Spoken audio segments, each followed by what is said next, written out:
ദൈവത്തിൻ്റെ വിലയേറിയ നാമം മഹത്വപ്പെടുമാറാകട്ടെ. കാലാവസ്ഥ നല്ല ചൂടാണ്. നമ്മളെല്ലാവരും അതിൻ്റെ കെടുതി അനുഭവിക്കുന്നവരുമാണ്. എന്നാൽ ദൈവസന്നിധിയിൽ ദൈവവചനം പഠിക്കുവാനായിട്ട് ഇത്രയും പേരെ ദൈവം കൂട്ടിക്കൊണ്ടെന്ന് ഓർത്ത് ഞാൻ ദൈവത്തെ സ്തുതിക്കുന്നു.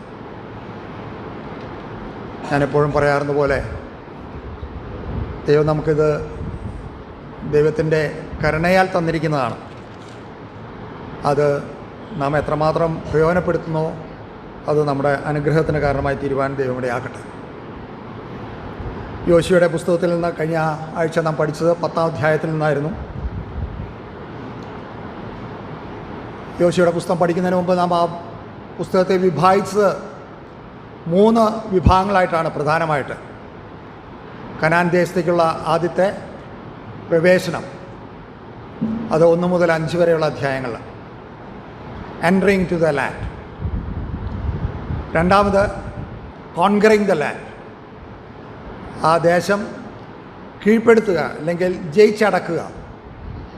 അതാണ് 6 മുതൽ 12 വരെയുള്ള അധ്യായങ്ങൾ. ഇന്ന് ഞാൻ ആ ഭാഗം അവസാനിപ്പിക്കണമെന്നാണ് ആഗ്രഹിക്കുന്നത്. ദൈവം അനുവദിച്ചാൽ 11ഉം 12ഉം അധ്യായങ്ങൾ ഒരുമിച്ച് നമുക്ക് തീർക്കാം എന്ന് വിചാരിക്കുന്നു. പിന്നെ 13 മുതൽ 22 വരെയുള്ള അധ്യായങ്ങളാണ്. അത് ഓരോ ഗോത്രത്തിനും വിഭാഗിച്ചു കൊടുക്കുന്നത്, ഓക്യുപ്പൈങ് ദ ലാൻഡ്.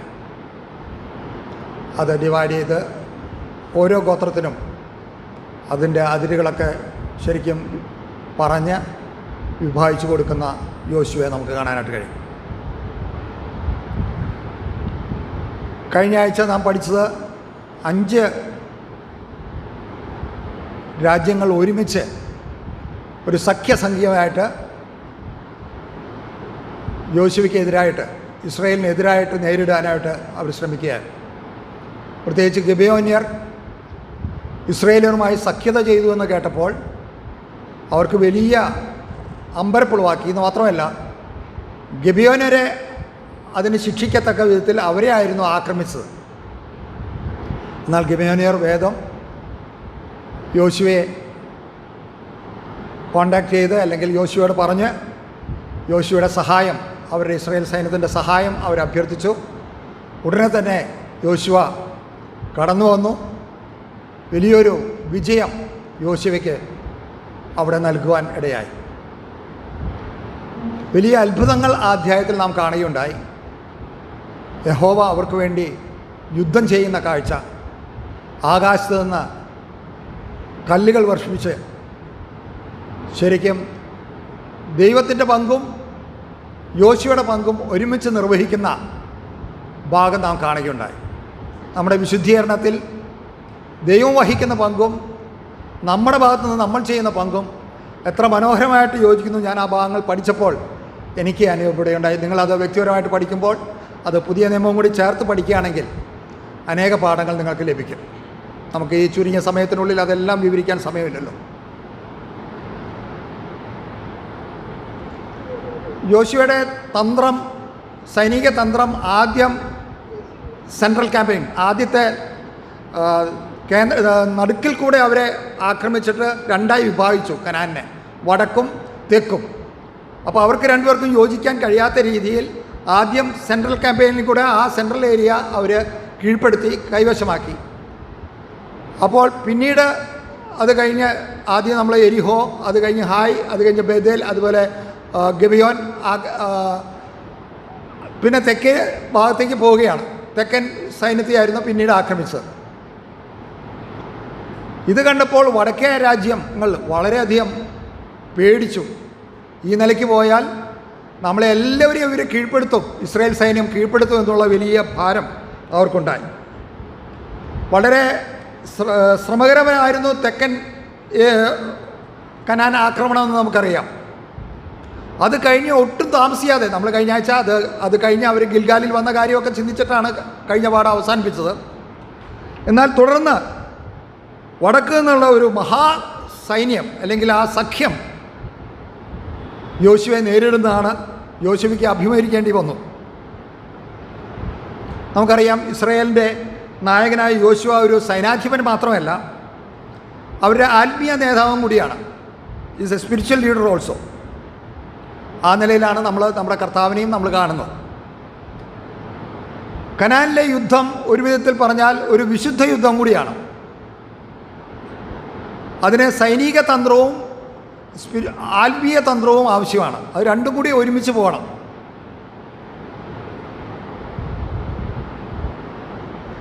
ഇപ്പോൾ കഠിനമായ അല്ലെങ്കിൽ വലിയൊരു സൈന്യത്തെയാണ് യോശുവയ്ക്ക് നേരിടേണ്ടി വരുന്നത്. വടക്കേ കനാന്യ സഖ്യത്തിനെതിരെ ആക്രമണത്തിനായിട്ട് യോശുവ ഇങ്ങ് ഒരുങ്ങുകയാണ്. നമുക്കറിയാം, ഇത് യോശുവയുടെ ആക്രമണത്തിലെ അന്ത്യഘട്ടമാണ്. ഈ യുദ്ധം കൂടി കഴിഞ്ഞാൽ ഈ പോരാട്ടം അല്ലെങ്കിൽ ഈ കീഴടക്കൽ ഭാഗം അവസാനിക്കുകയാണ്.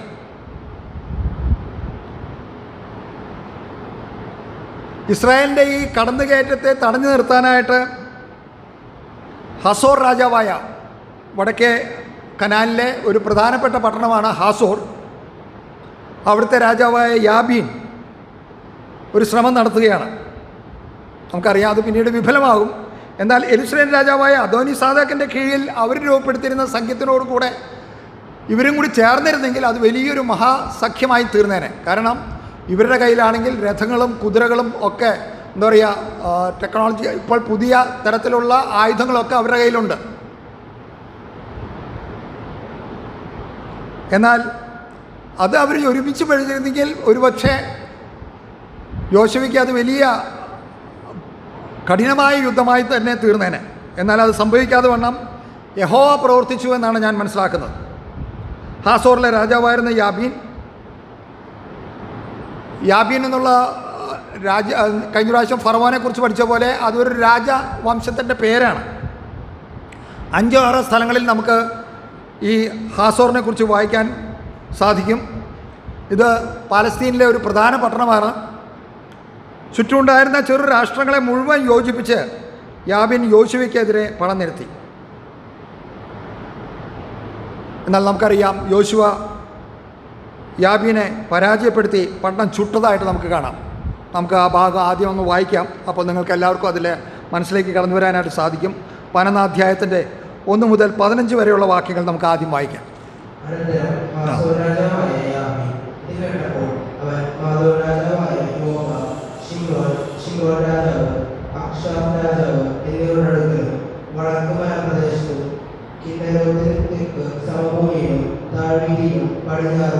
ദോർവീടുകളിലും ഉള്ള രാജാക്കന്മാരുടെ കിഴക്കും പടിഞ്ഞാറുമുള്ള കനാന്യർ, പർവ്വതങ്ങളിലെ അമോര്യർ, ഹിത്യർ, ഫെലിസ്ത്യർ, യെബൂസ്യർ, മിസ്രദേശത്ത് ഹെർമോൻ അടിവാരത്തുള്ള ഹിബ്യർ എന്നിവരുടെ അടുക്കലും ആളയച്ചു.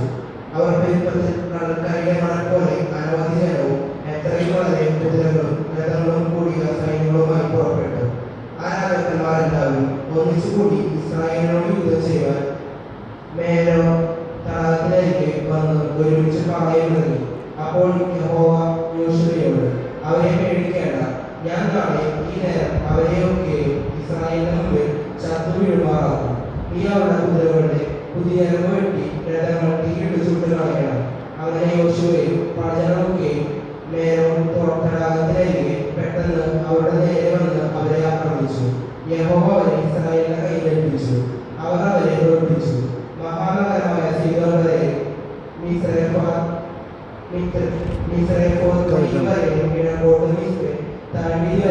അവരെ ഓടിച്ചു. ആരും ശേഷിക്കാതെ സംഹരിച്ചു വന്നു. യഹോവയോട് കൽപ്പിച്ചതുപോലെ യോശുവ അവരോട് ചെയ്തു.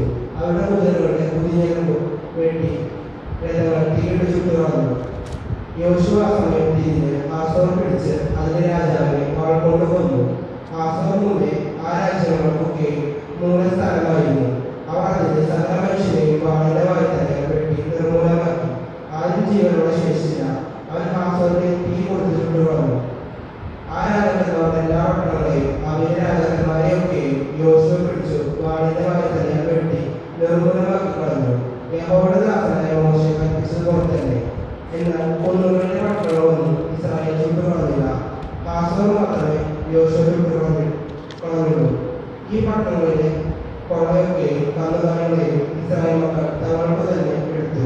എങ്കിലും മനുഷ്യരൊക്കെയും അവരുടെ വാഴ്ത്തലകൾ സംഹരിച്ചു. ആരെയും ജീവനോടെ ശേഷിപ്പിച്ചില്ല. യഹോവ ദാസനായ മോശയോട് കൽപ്പിച്ചതുപോലെ യോശുവയോട് കൽപ്പിച്ചു. യോശുവ അങ്ങനെ തന്നെ ചെയ്തു. യഹോവ മോശയോട് കൽപ്പിച്ചത് ഒന്നും അവൻ ചെയ്യാതെ വിട്ടില്ല. Thank you. 15-ാം വാക്യം നിങ്ങൾ അണ്ടർലൈൻ ചെയ്യുക. അതൊരു താക്കോൽ വാക്യമായിട്ട് തന്നെ നമുക്ക് കാണാനായിട്ട് കഴിയും. യോശുവയുടെ വിജയത്തിൻ്റെ ഏറ്റവും വലിയ രഹസ്യം അതാണെന്ന് ഞാൻ പൂർണ്ണമായിട്ട് മനസ്സിലാക്കുന്നു. ഞാൻ പറഞ്ഞ പോലെ ഹാസോർ പട്ടണം വലിയൊരു പട്ടണമായിരുന്നു. അതിൻ്റെ രാജാവായിരുന്ന യാബീൻ്റെ നേതൃത്വത്തിലാണ് ഈ വടക്കേ സഖ്യസൈന്യം രൂപപ്പെട്ടത്. തെക്കേ സഖ്യസൈന്യം രൂപപ്പെട്ടത് നമുക്കറിയാം യെരൂശലേം രാജാവായ അദോനി സേദക്കിൻ്റെ നേതൃത്വത്തിലായിരുന്നു. ഈ ഹാസോർ പട്ടണം വളരെ പ്രാധാന്യമേറിയ ഒരു പട്ടണമായിരുന്നു. അവിടുത്തെ കച്ചവട മാർഗങ്ങളിലൊക്കെയും വാണിജ്യ റോഡുകളൊക്കെ അതിൽ കൂടിയായിരുന്നു കടന്നു പോയിരുന്നത്. അതുകൊണ്ട് ആ പട്ടണത്തെ വാസ്തവത്തിൽ കീഴ്പ്പെടുത്തി അതിനെ ജയിച്ചു കഴിഞ്ഞാൽ ആ പ്രദേശമെല്ലാം കീഴ്പ്പെടുത്താനായിട്ട് വളരെ എളുപ്പമായിരിക്കും. ചുറ്റുമുണ്ടായിരുന്ന ഈ ചെറു രാഷ്ട്രങ്ങളെയൊക്കെ യോജിപ്പിച്ച് യാബീൻ യോശുവയ്ക്കെതിരെ പടനിരത്തി. എന്നാൽ നമുക്കറിയാം യോശുവ യാബീനെ പരാജയപ്പെടുത്തി ആ പട്ടണം ചുട്ടതായിട്ട് നമ്മൾ 15-ാം വാക്യത്തിൽ 10ഉം 11ഉം വാക്യങ്ങളിൽ കാണുകയുണ്ടായി. ഹാസോർ വീണ്ടും പണിതതായിട്ട് നമുക്ക് പിന്നെ തുടർന്ന് കാണാനായിട്ട് കഴിയും. 2 നൂറ്റാണ്ടിന് ശേഷം ഹാസോർ ഭരിച്ചിരുന്ന മറ്റൊരു യാബീനെ ദെബോരയും ബാരാക്കും ന്യായാധിപന്മാരുടെ പുസ്തകത്തിലേക്ക് വരുമ്പോൾ നമുക്കത് കാണാം. അവർ യുദ്ധത്തിലെ തോൽപ്പിച്ചു. ന്യായാധിപന്മാർ 4ഉം 5ഉം അധ്യായത്തിൽ. ശലോമോൻ രാജാവായി കഴിഞ്ഞപ്പോൾ ഈ ഹാസോറിനെ വീണ്ടും പണിതുറപ്പിക്കുന്നതായിട്ട് നമുക്ക് കാണാനായിട്ട് കഴിയും. 1 രാജാക്കന്മാർ 9:15. കാരണം അത് വളരെ തന്ത്രപ്രധാനമായ ഒരു പട്ടണമായിരുന്നുകൊണ്ട് ഓരോ രാജാക്കന്മാർക്കും അത് കീഴ്പ്പെടുത്താനായിട്ട് അല്ലെങ്കിൽ അത് കൈയടക്കാനായിട്ട് വളരെ താല്പര്യമായിരുന്നു. BC ചരിത്രം പറയുന്ന 732 തിഗ്ലത്ത് പിലാസോർ, അത് നമ്മൾ 2 രാജാക്കന്മാർ 15-ാം അധ്യായത്തിൽ വായിക്കുന്നുണ്ട്, ഹാസോർ കീഴടക്കി. അതുകൊണ്ട് ഈ ഹാസോർ പട്ടണത്തിൻ്റെ നേതൃത്വത്തിലാണ് തുടർന്നുള്ള ആക്രമണങ്ങൾ. കാരണം അവർക്ക് എല്ലാവിധ സൗകര്യങ്ങളും അവിടെ ഉണ്ടായിരുന്നു. നമ്മൾ വായിക്കുന്ന പോലെ കുതിരകളുണ്ടായിരുന്നു, അതുപോലെ രഥങ്ങളുണ്ടായിരുന്നു. ഇവർക്കൊക്കെ ഉണ്ടായിരുന്ന ആയുധങ്ങളൊന്നും ഇസ്രായേലിൽ ഉണ്ടായിരുന്നില്ല എന്ന് നമുക്കറിയാം. അപ്പോൾ ഇസ്രായേലിൻ്റെ ഈ വലിയ വിജയ വരവ് അവർക്ക് വളരെ ഭയം ഉണ്ടാക്കിയെന്ന് മാത്രമല്ല, യാബീൻ എല്ലാ രാജാക്കന്മാരെയും ചേർത്ത് നമ്മളവിടെ വലിയൊരു ലിസ്റ്റ് തന്നെ വായിക്കുന്നുണ്ട്. കിന്നോരത്ത് തെക്ക് സമഭൂമിയിലും താഴ്വീതിയിലും പടിഞ്ഞാറ് ദോർമേടുകളിലുമുള്ള രാജാക്കന്മാരുടെ അടുക്കലും കിഴക്കും പടിഞ്ഞാറുമുള്ള കനാന്യർ, പർവ്വതങ്ങളിലെ അമോര്യർ, ഹിത്യർ, പെരീസ്യർ, യെബൂസ്യർ, മിസ്പദേശത്ത് ഹെർമോൻ്റെ അടിവാരത്തുള്ള ഹിവ്യർ, ഇവരുടെ അടുക്കലൊക്കെ ദൂതന്മാരെ അയച്ചു യാബീൻ.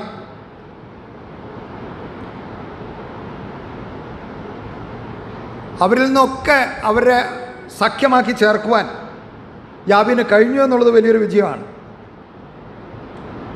ഇസ്രായേലിൻ്റെ ഈ കടന്നുകയറ്റത്തിൽ നിന്ന് രക്ഷ നേടുക എന്ന് മാത്രമായിരുന്നു ഇവരെല്ലാവരും കൂടി ഒത്തുചേർന്ന് ആക്രമിക്കുക എന്നതിൻ്റെ കാര്യം. അവർ മെരോൻ തടാകത്തിൻ്റെ കീഴെ ആ തടാകത്തിനരികെ പാളയം ഇറങ്ങിയെന്നാണ് നാം വായിക്കുന്നത്. അതുകൊണ്ട് തന്നെ ഈ പോരാട്ടത്തെ, ഈ യുദ്ധത്തെ അറിയപ്പെടുന്നത് ബാറ്റിൽ ഓഫ് മെറോം എന്നുള്ള വലിയ പേരിലാണ്.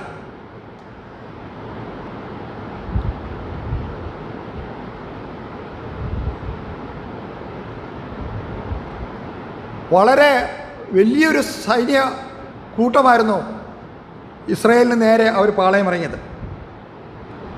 നമ്മളവിടെ വായിക്കുന്നുണ്ടല്ലോ, കടൽക്കരയിലെ മണൽ പോലെ അസംഖ്യം യോദ്ധാക്കന്മാരും കുതിരകളും രഥങ്ങളും പ്രസ്തുത സൈന്യത്തിനുണ്ടായിരുന്നു. ചരിത്രകാരനായ യോസെഫസിൻ്റെ കണക്കനുസരിച്ച് ഏകദേശം 3 ലക്ഷം കാലാൾപ്പട തന്നെ ഉണ്ടായിരുന്നു എന്നാണ് പറയുന്നത്. 10,000 കുതിരപ്പട, 20,000 രഥങ്ങൾ, ഇതെല്ലാമായ വലിയൊരു സഖ്യമായിട്ടാണ് ഇസ്രായേലിന് നേരെ ഇവർ അവസാനത്തെ യുദ്ധത്തിന് വന്നിരിക്കുന്നത്.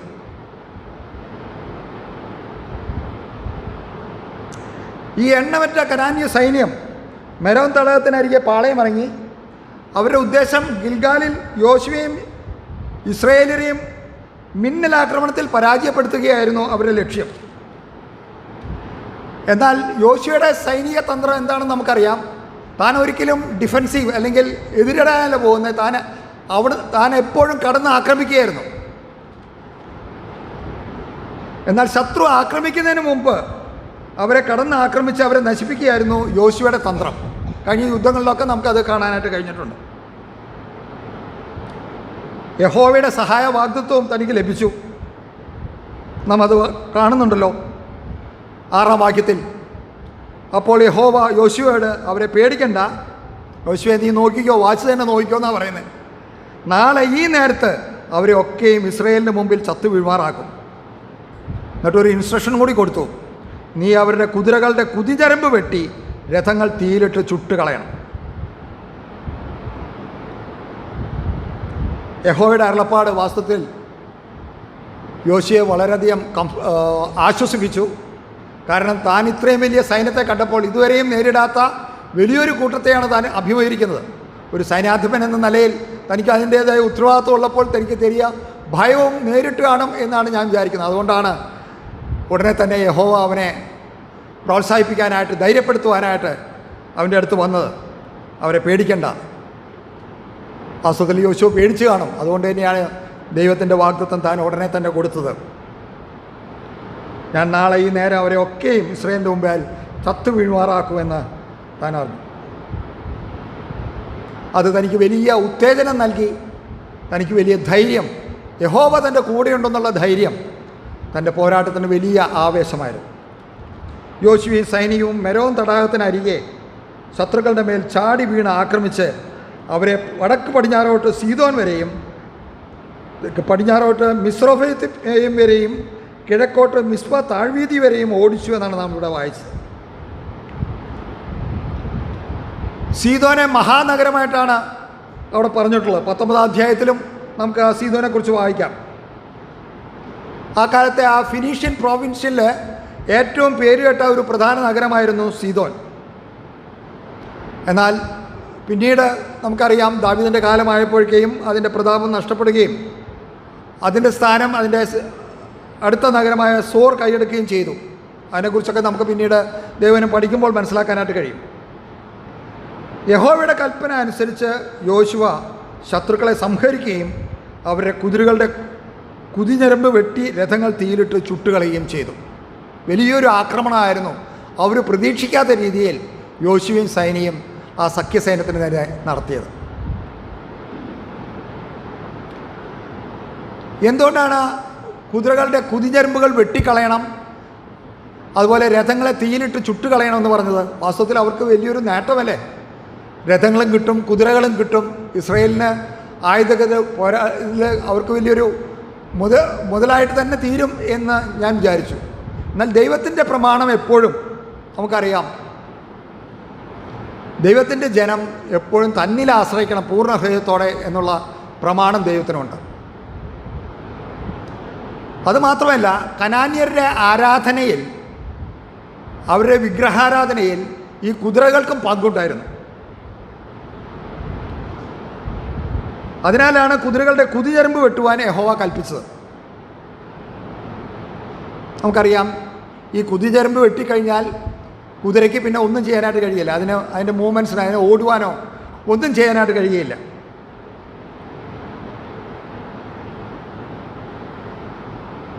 അതിൻ്റെ ചലന സ്വാതന്ത്ര്യം തന്നെ നഷ്ടപ്പെടും. പോർക്കുതിരകളുടെ കുതിചരമ്പ് വെട്ടുക എന്ന് പറയുന്ന യുദ്ധതന്ത്രത്തിൻ്റെ ഒരു ഭാഗമായിട്ട് നമുക്ക് കാണാനായിട്ട് കഴിയും.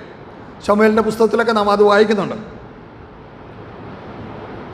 കുതിരകളെ നശിപ്പിച്ചതിന് മറ്റൊരു കാരണം, ഞാൻ പറഞ്ഞ പോലെ കനാന്യരെ പോലെ ഇസ്രായേൽ മക്കൾ യഹോവയിൽ ആശ്രയിക്കുന്നതിന് പകരം കുതിരകളിൽ ആശ്രയിക്കാൻ പാടില്ലെന്നതാണ്.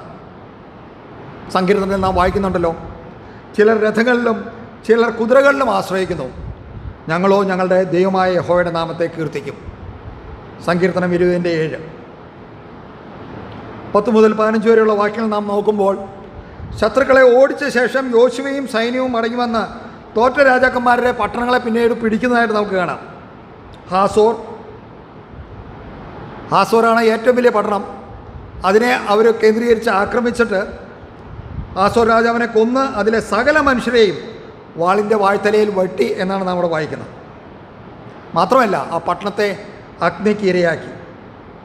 കാരണം ഹാസോർ രാജ്യങ്ങൾക്കൊക്കെയും മൂലസ്ഥാനമായിരുന്നു. അവരായിരുന്നു അതിൻ്റെ നേതാവ്, അല്ലെങ്കിൽ പ്രധാനപ്പെട്ട പട്ടണമായിരുന്നു. ഞാൻ അതുകൊണ്ടാണ് ഹാസോറിൻ്റെ പ്രാധാന്യത്തെക്കുറിച്ച് നിങ്ങളോട് പ്രത്യേകം എടുത്തു പറഞ്ഞത്.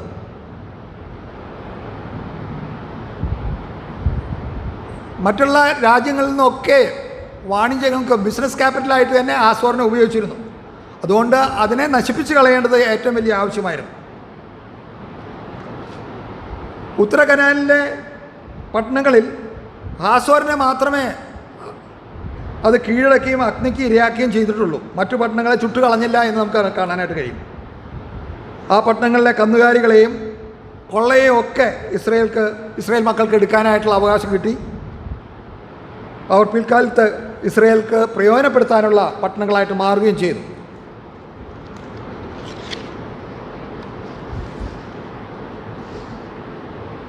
ഹാസോറിനെ നശിപ്പിച്ചത്, അല്ലെങ്കിൽ അതിനെ തീക്ക് ഇരയാക്കിയതിന് ഒരു കാരണം ഞാൻ വിചാരിക്കുന്നു മറ്റുള്ള രാജ്യങ്ങൾക്കൊരു വാണിംഗ് ആയിട്ടും കൂടി ആയിരിക്കാം. വേണ്ടി വന്നാൽ ആ പട്ടണങ്ങളെയും ഇതുപോലെ അഗ്നിക്ക് ഇരയാക്കും എന്ന താക്കീത് കൊടുത്തതായിരിക്കാം. എന്നാൽ കനാൻ്റെ വടക്ക് ഭാഗത്തും ഒരു നിർണായകമായ വിജയമാണ് യോശുവയ്ക്ക് ലഭിച്ചത്. ഈ വിജയത്തിന് അടിസ്ഥാന കാരണം ഞാൻ പറഞ്ഞ പോലെ യോശുവയുടെ അനുസരണമാണ്. യഹോവ തൻ്റെ ദാസനായ മോശയോട് കൽപ്പിച്ചതുപോലെ മോശ യോശുവയോട് കൽപ്പിച്ചു. യോശുവ അങ്ങനെ തന്നെ ചെയ്തു. യഹോവ മോശയോട് കൽപ്പിച്ചതിൽ ഒന്നും അവൻ ചെയ്യാതെ വിട്ടില്ല. അതാണ് 15-ാം വാക്യത്തിൽ നാം കാണുന്നത്. നമ്മുടെ ക്രിസ്തീയ ജീവിതത്തിലും നമുക്ക് വിജയം നൽകാൻ ഇതേ പ്രിൻസിപ്പിൾ തന്നെയാണ് ദൈവം ആഗ്രഹിക്കുന്നത്. ദൈവം തന്നിരിക്കുന്ന പ്രമാണങ്ങൾ, ദൈവത്തിൻ്റെ കൽപ്പനകൾ, ദൈവത്തിൻ്റെ വചനം നാം എത്രമാത്രം പൂർണ്ണമായി അനുസരിക്കുന്നുവോ അതിലാണ് നമ്മുടെ വിജയം. ഇസ്രായേൽ മക്കൾ പെട്ടെന്ന് ഇത്ര വലിയ സഖ്യത്തെ നേരിട്ടതല്ല. നമ്മുടെ ആത്മീയ ജീവിതത്തിലും ദൈവം നമുക്ക് ആദ്യമേ തന്നെ വലിയ പരീക്ഷകളോ അല്ലെങ്കിൽ പരിശോധനകളോ യുദ്ധങ്ങളോ നമ്മളെ നേരിടാൻ അനുവദിക്കുകയില്ല. ആദ്യത്തെ യുദ്ധം നമുക്കറിയാം. എരിഹോ പട്ടണത്തിൽ അവരുടേതായ ഭാഗത്തുനിന്ന് യാതൊരു അധ്വാനവും ഉണ്ടായിരുന്നില്ല. ദൈവം തന്നെയായിരുന്നു പൂർണ്ണമായി അവർക്ക് വേണ്ടി യുദ്ധം ചെയ്തത്. പിന്നീടാണ് അവരുടെ ഭാഗങ്ങൾ കൂടിക്കൂടി വരുന്നത്. നമ്മുടെ ജീവിതത്തിലും അങ്ങനെ തന്നെയാണ് കേട്ടോ. നമ്മൾ ആത്മീയമായി ശിശുക്കളായിരിക്കുമ്പോഴൊക്കെയും നാം നേരിടുന്ന പരീക്ഷകളിലൊക്കെയും ദൈവം നമ്മളെ വളരെയധികം സഹായിക്കും. ഞാൻ പറഞ്ഞല്ലോ, വിശുദ്ധീകരണത്തിൽ നമ്മുടെ ഭാഗത്ത് നിന്നുള്ള നമുക്ക് ചെയ്യേണ്ട കാര്യങ്ങൾ ദൈവത്തിന് ചെയ്യാൻ പറ്റുകയില്ല. നമുക്ക് ചെയ്യാൻ പറ്റാത്ത കാര്യങ്ങൾ ദൈവത്തിൻ്റെ ഭാഗത്ത് ചെയ്തു തരികയും ചെയ്യും. അതുകൊണ്ട് ഇത് രണ്ടും ചേർന്ന് പോകുന്നതാണ് നമ്മുടെ ആത്മീയ പോരാട്ടം. അത് നമ്മൾ വളരെ ശ്രദ്ധയോടുകൂടെ കൈകാര്യം ചെയ്യുകയാണെങ്കിൽ ദൈവം നമുക്ക് വിജയം തരും എന്നുള്ളതിന് യാതൊരു സംശയമില്ല. വടക്കേ കനാൻ്റെ ജയത്തോടുകൂടെ കനാൻ ആക്രമണം വാസ്തവത്തിൽ ഒഫീഷ്യലായിട്ട് ഔപചാരികമായിട്ട് അവസാനിച്ചു എന്ന് തന്നെ പറയാം. ഇനി അടുത്ത ഭാഗം ഗോത്രങ്ങൾക്കുള്ള ദേശവിഭജനമാണ് നടത്തേണ്ടത്. അതിനു മുൻപായിട്ട് കനാനിലെ വിജയങ്ങളുടെ ഒരു സംക്ഷിപ്ത വിവരണം അവിടെ നൽകുന്നുണ്ട്. കീഴടക്കിയ സ്ഥലങ്ങളും വിവരണങ്ങളും തുടർന്ന് 16 മുതൽ 23 വരെയുള്ള വാക്യങ്ങളിൽ നമുക്ക് വായിക്കാനായിട്ട് കഴിയും. തുടർന്ന് അടുത്ത അധ്യായത്തിൽ തോൽപ്പിച്ച രാജാക്കന്മാരുടെ വലിയൊരു പട്ടിക നമുക്ക് അവിടെ കാണാനായിട്ട് കഴിയും. കിഴക്ക് മുതൽ പടിഞ്ഞാറ് വരെയും തെക്ക് മുതൽ വടക്ക് വരെയുമുള്ള പ്രദേശങ്ങളെ യോശുവയും സൈന്യവും കീഴടക്കി. നാം അവിടെ വളരെ വ്യക്തമായിട്ട് വായിക്കുന്നു. മലനാട്, തെക്കേ ദേശം, ഗോശേൻ ദേശം, പശ്ചിമ താഴ്വീതി, അരാബ, മലനാട് എന്നിവ അതിൽ ഉൾപ്പെടുന്നു. ഇടമലനാടും ദേശത്തിൻ്റെ തെക്ക് ഭാഗങ്ങളും ഉൾപ്പെട്ടതാണ് ആ മലനാട്. തെക്കേ ദേശം നേഗിവാണ്. ചാവുകടലിന് തെക്ക് പടിഞ്ഞാറുള്ള മരുഭൂമിയാണ് തെക്കേ ദേശം. ചാവുകടലിന് വടക്കും തെക്കുമുള്ള ആ യോർദാൻ താഴ്വരയാണ് അരാബ. വാസ്തവത്തിൽ അരാബ എന്ന പേരിൻ്റെ മരുഭൂമി എന്നാണ് അർത്ഥം. ദക്ഷിണ മരുഭൂമി പ്രദേശത്താണ് മൊട്ടക്കുന്ന്, അല്ലെങ്കിൽ ലെബാനോൻ താഴ്വരയുടെ വടക്കേ അറ്റത്താണ് ബാൽഗാദ്. പല സ്ഥലങ്ങളും ഇന്ന് അത് കൃത്യമായിട്ട് എവിടെയാണെന്ന് കണ്ടുപിടിക്കാൻ വളരെ ബുദ്ധിമുട്ടുണ്ട്. എന്നാൽ കനാൻ ആക്രമണം ദീർഘകാലം നീണ്ടു നിന്നു എന്നാണ് നമ്മൾ വായിക്കുന്നത്. 18 മുതൽ 20 വരെയുള്ള വാക്യങ്ങളിൽ നാം വായിക്കുന്ന ആ രാജാക്കന്മാരോടൊക്കെയും യോശുവ ഏറിയ കാലം യുദ്ധം ചെയ്തിരുന്നു എന്ന് നാം വായിക്കുന്നു. എന്നാൽ നാം യോശുവയുടെ പുസ്തകം അടുത്ത അധ്യായങ്ങൾ നാം പഠിക്കുമ്പോൾ, പ്രത്യേകിച്ച് 14-ാം അധ്യായത്തിലേക്ക് കടന്നു വരുമ്പോൾ, കാലേബ് തൻ്റെ കാര്യങ്ങൾ പറയുന്ന സമയത്ത് തൻ്റെ വയസ്സിൻ്റെ കണക്ക് പറയുന്നുണ്ട്. അവിടെ നാം കാൽക്കുലേറ്റ് ചെയ്ത് നോക്കുകയാണെങ്കിൽ ഏകദേശം 7 വർഷം മാത്രമാണ് ഈ ഏറിയ കാലം എന്ന് പറയുന്ന കാലഘട്ടം ഉണ്ടായിട്ടുള്ളൂ. എന്നാൽ യോസിഫസ് തൻ്റെ പുസ്തകത്തിൽ പറയുന്ന കനാൻ ആക്രമണത്തിൻ്റെ കാലം 5 വർഷമെന്നാണ്. ഏകദേശം 7 വർഷം തന്നെ വേണ്ടി വന്നു എന്നാണ് ഞാൻ ചിന്തിക്കുന്നത്. അത് ഒരു പൂർണ്ണതയുടെ അക്കമായിട്ട് തന്നെ നമുക്ക് അറിയാമല്ലോ. നമ്മുടെ ജീവിതത്തിൽ ഈ ആത്മീയ പോരാട്ടം അതൊരു പൂർണ്ണ സംഖ്യയായിട്ട് തന്നെ ഞാൻ കണക്കാക്കുന്നു. ഗിബിയോൻ ഒഴികെ ഒരു പട്ടണവും ഇസ്രായേലിനോട് സമാധാനപൂർവ്വം കീഴടങ്ങിയിട്ടില്ല എന്ന് നമുക്കറിയാം. എല്ലാ പട്ടണങ്ങളെയും യുദ്ധത്തിൽ പിടിച്ചടക്കുകയായിരുന്നു യോശുവ ചെയ്തത്. മാത്രമല്ല അവരെ നിർമൂലമാക്കുകയും കരുണ കൂടാതെ നശിപ്പിക്കുകയും ചെയ്യത്തക്കവണ്ണം തങ്ങളുടെ ഹൃദയം ദൈവം കഠിനമാക്കിയെന്നാണ് നാം വായിക്കുന്നത്. കാരണം ഇസ്രായേലിനോട് യുദ്ധത്തിന് അവർ പുറപ്പെട്ടു. അവരോട് ഒരുവിധ സമാധാനത്തിനോ അല്ലെങ്കിൽ അവരുടെ ദൈവത്തെ അംഗീകരിക്കാനോ അവർ തയ്യാറായില്ല. പുറപ്പാട് പുസ്തകത്തിൽ നാം ഫറവോൻ്റെ ഹൃദയത്തെ ദൈവം കഠിനമാക്കി എന്ന് പറഞ്ഞ പോലെ ദൈവം അവർക്ക് വളരെ വർഷങ്ങൾ, നമുക്കറിയാം ഉൽപ്പത്തി പുസ്തകം 15-ാം അധ്യായത്തിൽ ദൈവം അബ്രഹാമിനോട് വാഗ്ദത്തം ചെയ്തതാണ് ഈ ദേശം അവർക്ക് കൊടുക്കാനായിട്ട്. 450 വർഷത്തോളം ദൈവം അവരുടെ പാപത്തെ ക്ഷമിച്ചു. ഒരു വിധത്തിൽ പറഞ്ഞ് അവർക്ക് കൃപാ കാലയളവ് കൊടുത്തു. ദൈവത്തിൻ്റെ കൃപ അവരനുദപിച്ച് മടങ്ങി വരുമോ, ദൈവത്തിലേക്ക് തിരിയുമോ എന്ന് വിചാരിച്ച്. അതിന് പകരം അവരുടെ പാപങ്ങളെ കൂട്ടുകയായിരുന്നു. അവിടെ വായിക്കുന്നുണ്ട്, അമോര്യരുടെ പാപം ഇതുവരെ തികഞ്ഞിട്ടില്ല എന്നാണ് അബ്രഹാമിനോട് ദൈവം പറഞ്ഞത്. അതിനുവേണ്ടി ദൈവം കാത്തിരുന്നു.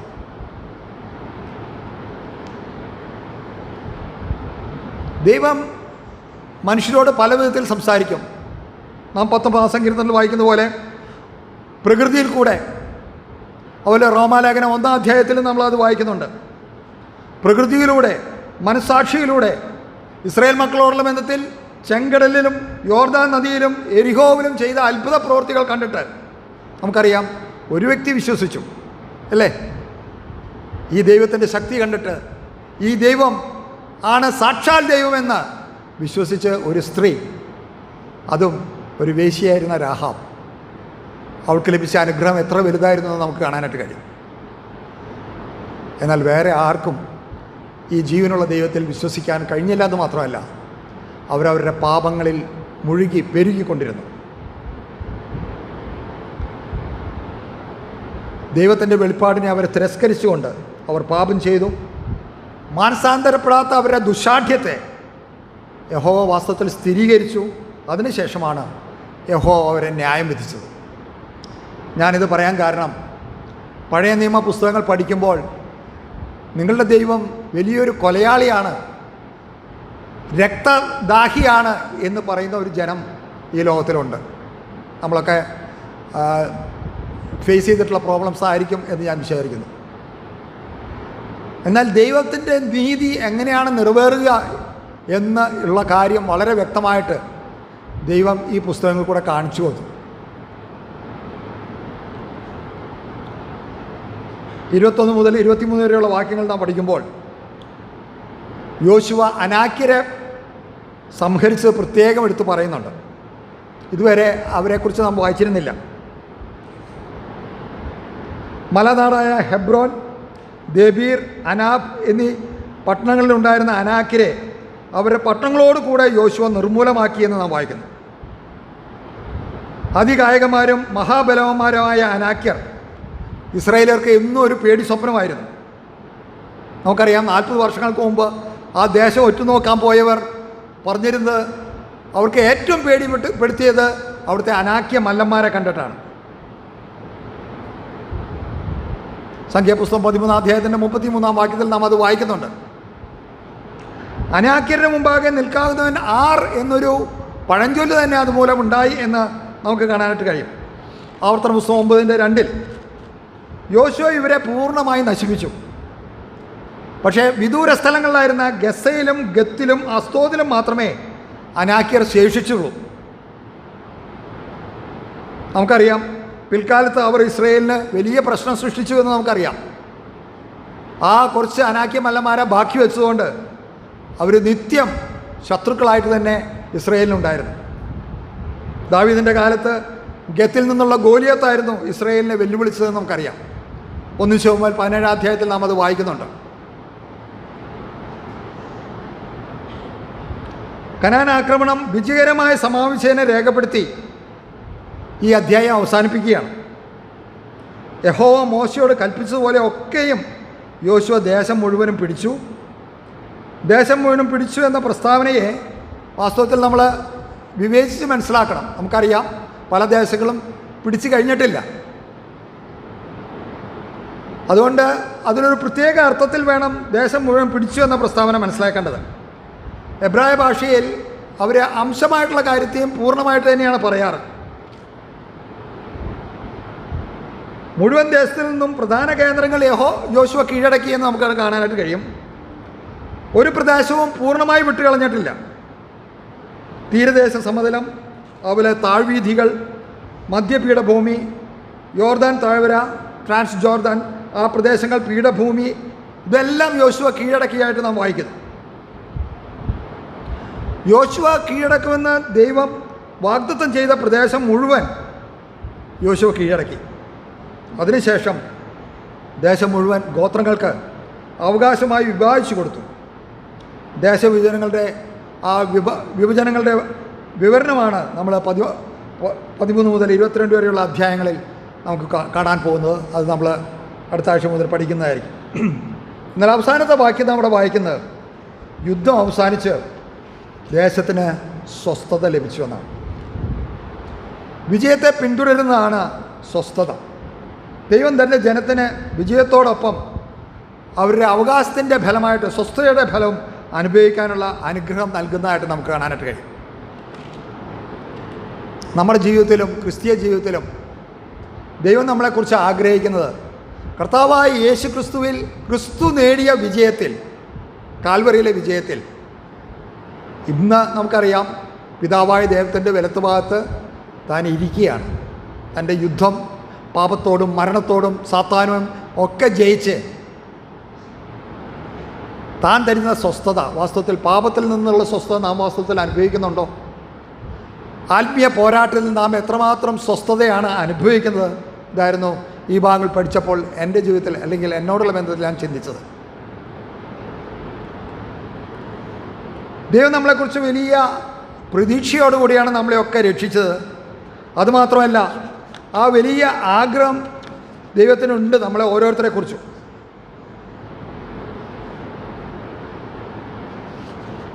പന്ത്രണ്ടാം അധ്യായത്തിലേക്ക് വരുമ്പോൾ ഇസ്രായേൽ മക്കൾ കീഴടക്കിയ രാജാക്കന്മാരുടെ വിവരണമാണ് അവിടെ കൊടുത്തിരിക്കുന്നത് നമുക്ക് കാണാനായിട്ട് കഴിയും. ഇസ്രായേൽ മക്കൾ നടത്തിയ പ്രധാന യുദ്ധങ്ങൾ മുമ്പുള്ള അധ്യായങ്ങളിൽ അതുമാത്രമേ വിവരിച്ചിട്ടുള്ളൂ. എന്നാൽ ഈ രാജാക്കന്മാരുടെ പട്ടിക നാം പഠിക്കുമ്പോഴാണ് ഏതൊക്കെ രാജാക്കന്മാരെയാണ്, ഏതൊക്കെ രാജ്യങ്ങളെയാണ് യോശുവ കീഴ്പ്പെടുത്തിയതെന്നും മോശ കീഴ്പ്പെടുത്തിയതും ആരൊക്കെയാണെന്ന് നമുക്ക് ഡീറ്റെയിൽഡായിട്ട് നമുക്ക് കാണാനായിട്ട് കഴിയുന്നത്. ഈ പട്ടണങ്ങളെ മുഴുവൻ ഇസ്രായേലിൻ്റെ അധീനതയിൽ കൊണ്ടുവരാനായിട്ട് യോശുവയ്ക്ക് കഴിഞ്ഞിട്ടില്ല. കാരണം കീഴടങ്ങിയ സ്ഥാനങ്ങളിലൊക്കെ അവിടെ കാവൽ പട്ടാളത്തെ ആക്കാനൊന്നും അത്രയും വലിയ ആൾബലമൊന്നും അന്ന് അവർക്കില്ലായിരുന്നു. അവകാശമായി ലഭിക്കുന്ന പട്ടണങ്ങളിൽ പാർപ്പുറപ്പിച്ച് സ്വന്തമാക്കേണ്ട ചുമതല ഓരോ ഗോത്രത്തിനുമായിരുന്നു ഉണ്ടായിരുന്നത്. അതിനാണ് അവർ ഓരോ സ്ഥലങ്ങളും അത് വിഭാഗിച്ച് ഓരോ ഗോത്രങ്ങൾക്കും കൊടുത്തത്. അവിടുത്തെ ജനത്തെ കീഴ്പ്പെടുത്തുവാനും അവരെ കൈവശപ്പെടുത്താനും ഒക്കെ ആ ഗോത്രങ്ങൾക്കായിരുന്നു പദവി കൊടുത്തിരുന്നത്.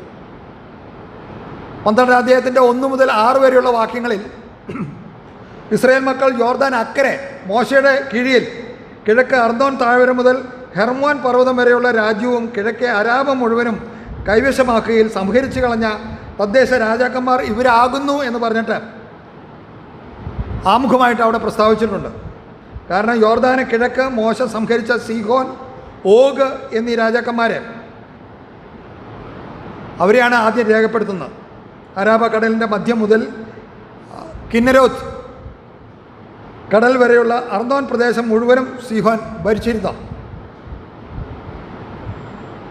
സംഖ്യാപുസ്തകം 21 അധ്യായത്തിൽ നാം അത് കാണുന്നുണ്ട്. ഓഗിൻ്റെയും സീഹോൻ്റെയും ദേശം അത് 2 ഗോത്രങ്ങൾക്ക് അവകാശമായിട്ട് മോശ തന്നെ വിഭാഗിച്ചു കൊടുക്കുന്നതായിട്ട് നമുക്ക് കാണാനായിട്ട് കഴിയും.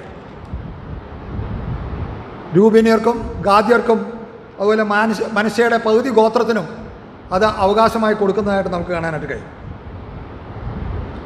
തുടർന്ന് 12:7 മുതൽ 24 വരെയുള്ള വാക്യങ്ങളിലാണ് യോശുവയും ഇസ്രായേൽ മക്കളും യോർദാൻ്റെ പടിഞ്ഞാറ് ലെബനോൻ താഴ്വരയിലെ ബാൽഗാദ് മുതൽ സേരിലേക്കുള്ള കയറ്റത്തിലെ മൊട്ടക്കുന്ന് വരെ ജയിച്ചടക്കിയ ദേശത്തിലെ രാജാക്കന്മാരുടെ ലിസ്റ്റ് പറയുന്നത്. ടോട്ടൽ 31 പേരുടെ പേരുകളാണ് അവിടെ പറഞ്ഞിരിക്കുന്നത്. ആ തോൽപ്പിച്ച ക്രമത്തിലാണ് രാജാക്കന്മാരുടെ പേരുകൾ കൊടുത്തിട്ടുള്ളതെന്ന് നമുക്ക് കാണാനായിട്ട് കഴിയും. യോശുവ ജയിച്ച രാജാക്കന്മാരുടെ ലിസ്റ്റ് ആദ്യം തൊട്ട് തന്നെ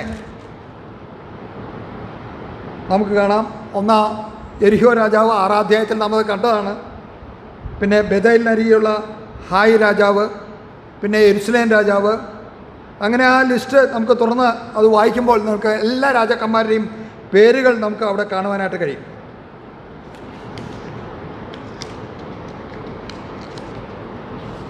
ലോകത്തിൻ്റെ തന്നെ ഭാവിയെ നിർണ്ണയിക്കുന്ന ഒരു യുദ്ധമായിരുന്നു കനാൻ ആക്രമണം എന്ന് നമുക്കറിയാം.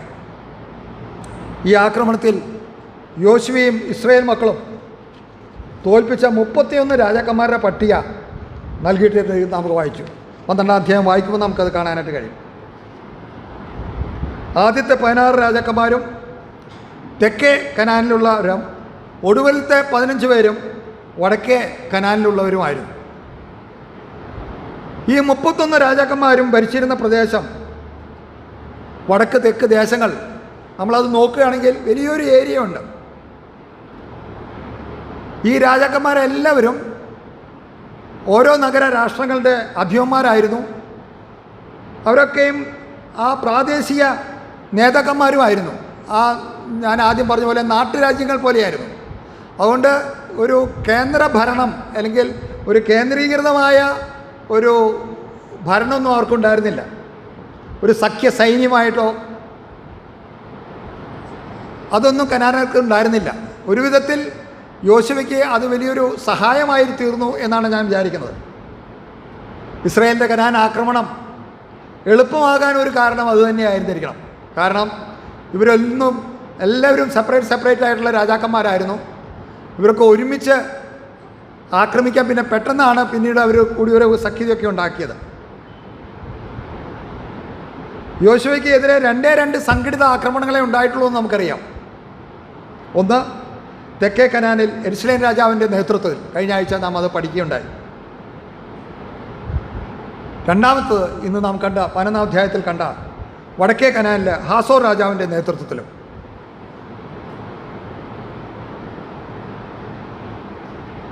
യോശുവയുടെ പുസ്തകത്തിലെ ഒരു പ്രധാന ഭാഗമാണ് നാം ഇന്ന് അവസാനിപ്പിക്കുന്നത്. ഇനി അടുത്ത ഭാഗം ഗോത്രങ്ങൾക്കുള്ള ദേശവിഭജനമാണെന്ന് നമുക്കറിയാം. രക്തച്ചൊരിച്ചിലോടുകൂടിയാണ് ദേശം കീഴടക്കിയത്. യോശുവ എന്ന വ്യക്തിയെക്കുറിച്ച് നാം പഠിക്കുമ്പോൾ സൈനാധിപനായി യുദ്ധങ്ങൾ ജയിച്ച് ആ യോശുവ ഇനി ഒരു നല്ലൊരു ഭരണാധിപനായി മാറുകയാണ്. ആ ഭരണാധിപൻ എന്ന നിലയിൽ ദേശങ്ങൾ ഗോത്രങ്ങൾക്ക് വിഭജിച്ച് നൽകി. നമുക്കറിയാം, ഓരോ ഗോത്രങ്ങൾക്കും ഈ ദേശം വിഭാഗിച്ചു കൊടുക്കുക, ഭാഗം ചെയ്യുക എന്ന് പറയുന്നത് അത്ര എളുപ്പമുള്ള കാര്യമല്ലെന്ന് നമുക്കറിയാം.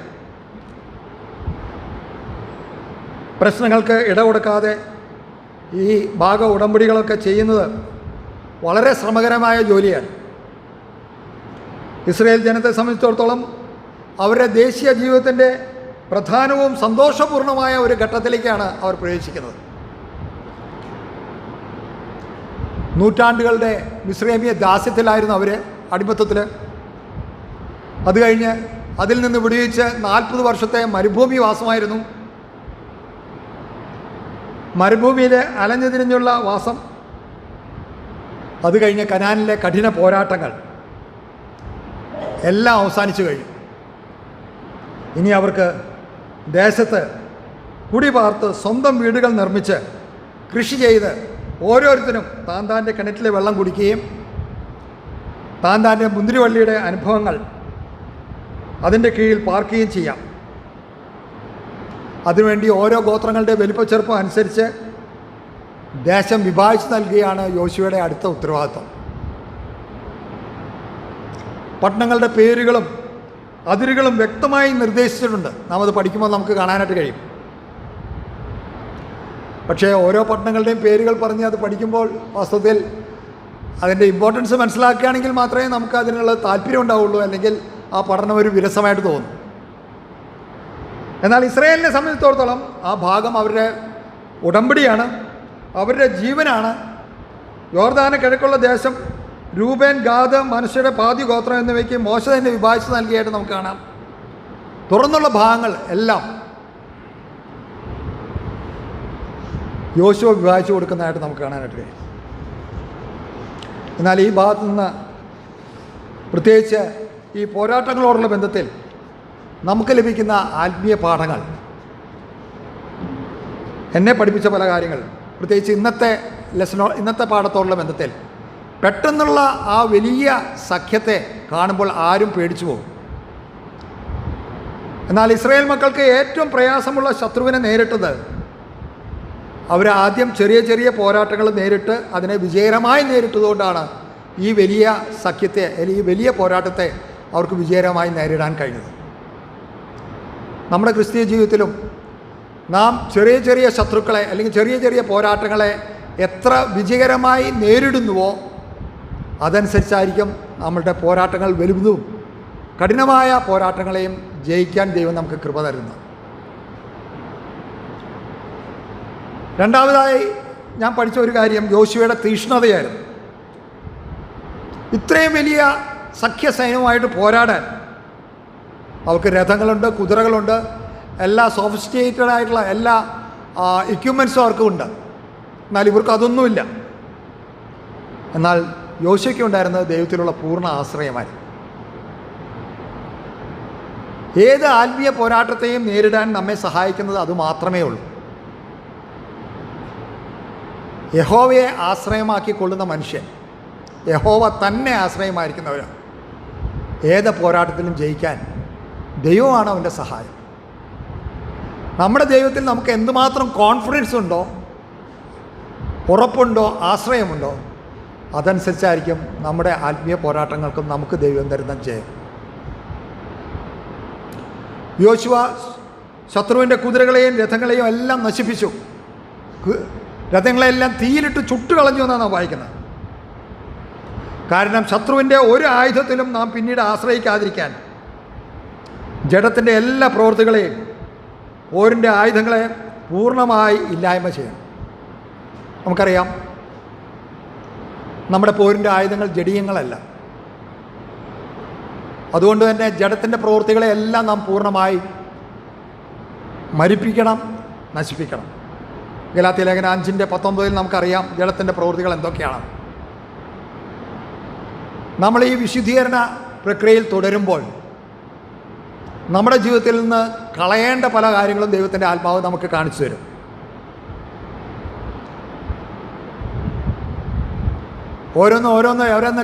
ഏതൊക്കെയാണെന്ന് നമുക്ക് തന്നെ അറിയാം. നമ്മുടെ ജീവിതത്തിൽ നാം പോരാടിക്കൊണ്ടിരിക്കുന്ന നമ്മുടെ ജഡത്തിൻ്റെ പ്രവൃത്തികൾ.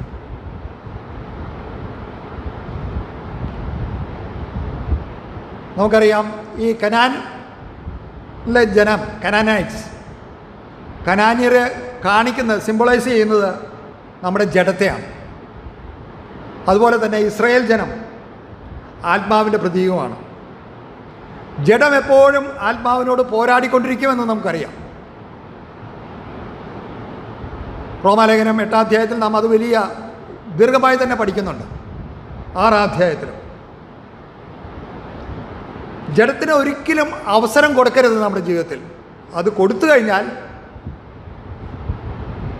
അവൻ നമ്മുടെ മേൽ വിജയം വഹിക്കുക തന്നെ ചെയ്യും. അതുകൊണ്ട് റോമാലേഖനം 13-ാം അധ്യായത്തിൻ്റെ 14-ാം വാക്യം നിങ്ങൾക്കറിയാമല്ലോ, ഒരിക്കലും ജഡത്തിന് അവസരം കൊടുക്കരുത്. പലപ്പോഴും നമ്മുടെ ഉള്ളിൽ നിന്ന് വരുന്നതാണ് നമ്മളെ അശുദ്ധമാക്കുന്നതെന്ന് കർത്താവ് പറഞ്ഞിട്ടുണ്ട്. മർക്കോസ് 7:20 നാം അത് വായിക്കുന്നുണ്ട്. നമ്മുടെ ഉള്ളിൽ നിന്ന് വരുന്ന എന്തൊക്കെയാണെന്ന് കർത്താവ് തന്നെ പറഞ്ഞിട്ടുണ്ട്. അതുകൊണ്ട് ജഡത്തിൻ്റെ പ്രവൃത്തികളെ മരിപ്പിക്കുവാൻ എങ്കിൽ മാത്രമേ നമുക്ക് ആത്മീയമായി വിജയം നേടുവാനായിട്ട് കഴിയുകയുള്ളൂ. പ്രിയമുള്ളവരെ, റോമാലേഖനം 12:1-2 നമുക്ക് മനപ്പാഠം അറിയുന്ന വാക്യങ്ങളാണ്. എന്നാൽ നമ്മളത് എത്രമാത്രം പ്രായോഗികമാക്കുന്നുണ്ടോ അതനുസരിച്ചായിരിക്കും ദൈവത്തിലുള്ള നമ്മുടെ സമർപ്പണവും നമ്മുടെ ആത്മീയ വിജയങ്ങളും. നമ്മുടെ ആത്മീയ അവകാശം കൈവശമാക്കുവാൻ ആത്മീയ പോരാട്ടം നടത്തേണ്ടത് ആവശ്യമാണ്. നമുക്കറിയാം, ഈ കനാൻ രാജ്യം അവർക്ക് 400 വർഷങ്ങൾക്ക് മുമ്പ് ദൈവം അവകാശമാക്കി കൊടുത്തതാണ്. കഴിഞ്ഞ ദിവസം ഞാൻ അപ്പോസ്തല പ്രവൃത്തി വായിച്ചപ്പോൾ അപ്പോസ്തല പ്രവൃത്തി 13-ാം അധ്യായത്തിൽ അന്ത്യോക്യയിൽ അപ്പോസ്തലനായ പൗലോസ് ചെയ്യുന്നൊരു പ്രസംഗമുണ്ട്. അവിടെ യഹൂദന്മാരോട് അവരുടെ പഴയ ചരിത്രം പറഞ്ഞ് അവരെ ഓർപ്പിക്കുന്ന ഭാഗത്ത് 13-ാം അധ്യായത്തിൻ്റെ 19-ാം വാക്യം ഒന്ന് വായിക്കുക. ആ ആ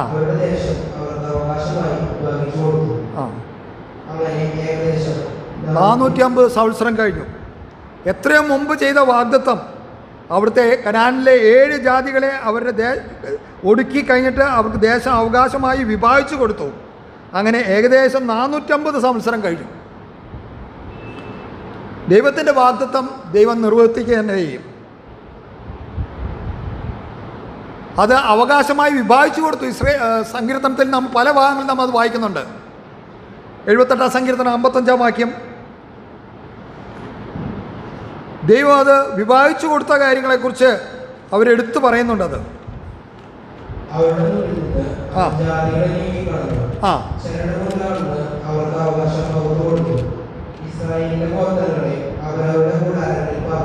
അതെ, ദൈവം ചെയ്ത കാര്യങ്ങളെക്കുറിച്ച് പറയുകയാണ്. അവർക്കത് ചരട് കൊണ്ട് അളന്ന് അവർക്ക് അവകാശം പകുത്തു കൊടുത്തു എന്നാണ് പറയുന്നത്. ഇസ്രായേലിൻ്റെ ഗോത്രങ്ങളെ അവരവരുടെ കൂടാരങ്ങളിൽ പാർപ്പിച്ചു. 105-ാം സങ്കീർത്തനത്തിലും 135-ാം സങ്കീർത്തനത്തിലൊക്കെ നമുക്ക് ആ ഭാഗങ്ങൾ കാണാനായിട്ട് കഴിയും. അവിടെയൊക്കെ അത് എടുത്തു പറയുന്നുണ്ട്.